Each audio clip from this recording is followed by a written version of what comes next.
HAL అంటాం. HAL అంటే మనకి హిందుస్థాన్ ఏరోనాటిక్స్. సో ఇప్పుడు డిఫెన్స్ అగ్రిమెంట్ సంబంధించి మనకు హెచ్ఏఎల్ వాళ్ళకి మరొక అగ్రిమెంట్ అయితే కుదరడం జరిగింది డిఫెన్స్ మినిస్ట్రీకి. హెచ్ఏఎల్ అండ్ డిఫెన్స్ మినిస్ట్రీల మధ్య ఈ ఒప్పందం. సో హెచ్ఏఎల్ అనేది హిందుస్థాన్ ఏరోనాటిక్స్ వాస్తవంగా బెంగళూరులో ఉంటుంది, ఒక నీష్ కంపెనీ. ఆ ఏరియాలో ఇంకొక సంస్థ లేదు. సరే, ఇది ఒక 26,000 crores. ఈ అగ్రిమెంట్ ఏంటంటే 26,000 crores అగ్రిమెంట్. ఫర్ వాట్ అంటే మనం SU-30 MKI అంటాం. SU-30 MKI అంటే సుకోని ఫుల్గా రాయకుండా మనం ఎప్పుడైనా SU-30 MKI అని మెన్షన్ చేస్తుంటాం. SU-30 MKI ఈ ఎయిర్ క్రాఫ్ట్స్ని మనం ఎక్కడ రష్యా నుంచి కొనుక్కున్నాం. సరే, అది అయిపోయింది గతం. ఆ సుకోయ్ 30 MKIలను సంబంధించి ఇక ఎక్కువ ఎయిర్ టైం ఉండాలనుకున్నప్పుడు మనకు ఏరో ఇంజన్స్ కావాలి.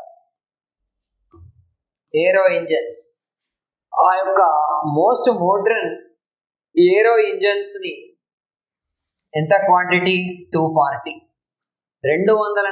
ఏరో ఇంజన్స్ని హెచ్ఏఎల్ డిఫెన్స్ మినిస్ట్రీకి అందిస్తుంది. ఎలా? డిఫెన్స్ మినిస్ట్రీ అనే బదులు ఇంకా డైరెక్ట్గా చెప్పాలంటే IAF, ఇండియన్ ఎయిర్ ఫోర్స్కి అందిస్తుంది. ఈ అగ్రిమెంట్ మళ్ళీ ఇక్కడే మాట్లాడదాం. ఈ agreement defence ministry and Indian air force మధ్య కుదిరింది. ఇన్ ప్రెజెన్స్ ఆఫ్ ఎవరి సమక్షంలో కుదిరింది అంటే ఒక ఆయన మనకు డిఫెన్స్ సెక్రటరీ. ఆ డిఫెన్స్ సెక్రటరీ రక్షణ శాఖ కార్యదర్శి అంటాం. సో అది ఎవరు అంటే గిరీధర్ అరమానే డిఫెన్స్ సెక్రటరీ. ఆ తర్వాత మనకు చీఫ్ ఆఫ్ IAF మనకు V R Chaudhari. So V R Chaudhari, IAF అంటే ఇండియన్ ఎయిర్ ఫోర్స్, ఇప్పుడు వాళ్ళకే కాబట్టి. So there is a agreement between HAL and defence ministry in the presence of mister Giridhar Aramane and V R Chaudhari. Giridhar Aramane ఎవరు? రక్షణ శాఖ డిఫెన్స్ సెక్రటరీ. విఆర్ చౌదరి ఎవరు? IAF ఎయిర్ ఫోర్స్ యొక్క చీఫ్. ఓకే, మళ్ళీ బ్యాక్ వద్దాం. HAL ఏం చేయాలి? సుకోయ్ 30 MKI ఈ యొక్క యుద్ధ విమానాలకి మనకి ఏరో ఇంజన్స్ అందించాలి. ఆ ఏరో ఇంజన్స్ 240 క్వాంటిటీ, 26,000 కోట్ల ఒప్పందం. ఈ ఏరో ఇంజన్స్ని 2025 నుంచి ఇవ్వడం మొదలు పెడతారు. ఆల్రెడీ 24 దాదాపు అయిపోతుంది కాబట్టి 3-4 months. 25 నుంచి డిస్ట్రిబ్యూట్ స్టార్ట్ అవుతుంది. ఈచ్ ఇయర్ ఎంత ఇస్తారంట? 30. అంటే 2025 నుంచి వచ్చే 8 ఏళ్లలో మనకు ఈ 240 ఇవ్వడం కూడా కంప్లీట్ అయిపోతుంది. ఇది ఒక ఒప్పందం, రైట్. మనకు ఈ యొక్క HALకి ఈ మధ్యనే చీఫ్ రావడం జరిగింది. సో ఆయన పేరు డికే సునీల్. ఆ బాధ్యతలను అయితే స్వీకరించడం జరిగింది. ఇటు అడిషనల్ బాధ్యతలు అయినప్పటికీ కూడా డికే సునీల్.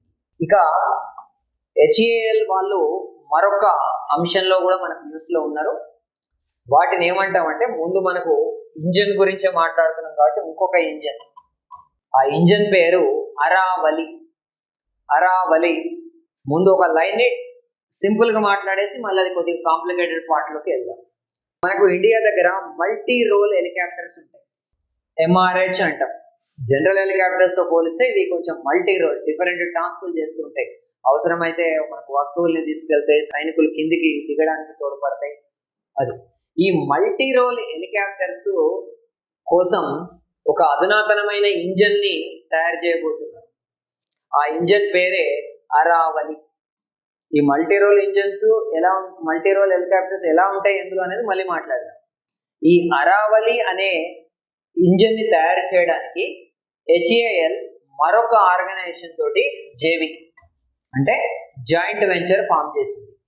ఆ ఆర్గనైజేషన్ పేరు ఏంటంటే సఫల్ హెలికాప్టర్స్ అంటాం. సఫల్ హెలికాప్టర్స్ అనేది ఇక మనం వెళ్ళాల్సిన పని లేదు. సఫల్ హెలికాప్టర్స్ మళ్ళీ సాఫ్రాన్ హెలికాప్టర్స్ అండ్ HAL యొక్క మళ్ళీ వాళ్ళ యొక్క సంయుక్త భాగస్వామి. సరే, పక్కన పెట్టండి. ఈ సఫల్ హెలికాప్టర్స్ అండ్ HAL కలిపి ఒక MRH మల్టీ రోల్ హెలికాప్టర్స్ కి ఒక ఇంజన్ ని తయారు చేస్తున్నాయి. అవి అరావలి. దాని పేరు ఏంటంటే అరావలి. ఇక్కడికి అయిపోయిందా అంటే ఈ మల్టీ రోల్ హెలికాప్టర్స్ రెండు రకాలు ఉంటాయి. ఇండియన్ ఆర్మీ వాడే వాటిని మనం ఐఎంఆర్హెచ్ అంటాం. ఐఎంఆర్హెచ్ అంటే Indian multi role helicopters. Indian multi role helicopters. అదే నేవీ వాళ్ళు వాడుతున్నప్పుడు దాన్ని డిబిఎంఆర్హెచ్ అంటాం. డిబిఎంఆర్హెచ్ అంటే deck based multi role helicopters అంటాం. Multi role helicopters. వీటి యొక్క పవర్ పెంచడానికే మనకు అడ్వాన్స్డ్ ఇంజన్లని ఇప్పుడు తయారు చేయబోతున్నారు. ఆ ఇంజన్ పేరే అరావలి. వాటిని హెచ్ఏఎల్ అండ్ సఫల్ కలిపి తయారు చేయడం అయితే జరుగుతుంది. రైట్. తర్వాత మనకు ఆగస్ట్ మంత్లో ఎప్పుడు కూడా గుర్తుపెట్టుకోండి, సైన్స్ అండ్ టెక్నాలజీ బిట్లు అసలు అడగరు అని చెప్పలేం. ఇప్పుడు ఆర్యభట్ట ఈ జనరల్ బిట్ల కన్నా కూడా వెరీ రీసెంట్గా ఏమైతే మీకు న్యూస్లో ఉంటాయో వాటినే ఎక్కువగా అడుగుతారు. ఎందుకంటే సైన్స్ అండ్ టెక్నాలజీ అంటేనే ఎప్పుడైనా కొత్తది. ఇంకా పాత వాటికి ఆల్మోస్ట్ వెరీ రేర్ కేసుల్లో ఒక 50 years 60 years 100 years ఏదో న్యూస్లోకి వస్తే తప్ప దాన్ని ఎవరు మనం చేయరు. ఓకేనివే. సో ఎల్ఆర్జిబి అంటున్నాం. సో ఆగస్ట్లో ఎల్ఆర్జిబి అంటే ఏంటిది? Long range glide bomb. అంటే సుదీర్ఘ శ్రేణి నుంచి గ్లైడ్ అంటే మనం తోయడం లాంటిది లేదా జార విడవడం. సో జార విడిచే బాంబుని ఇప్పుడు ఇండియా, సో ఆ యొక్క గ్లైడ్ బాంబు పేరేంటంటే గౌరవ్. సో గౌరవ్ అనేది ఆ యొక్క పేరు. సో రీసెంట్గా మనకు వీలర్ ఐలాండ్ అని అంటాం. సో వీలర్ ఐలాండ్ అనేది మీకు ఒడిషాలో ఉంటుంది.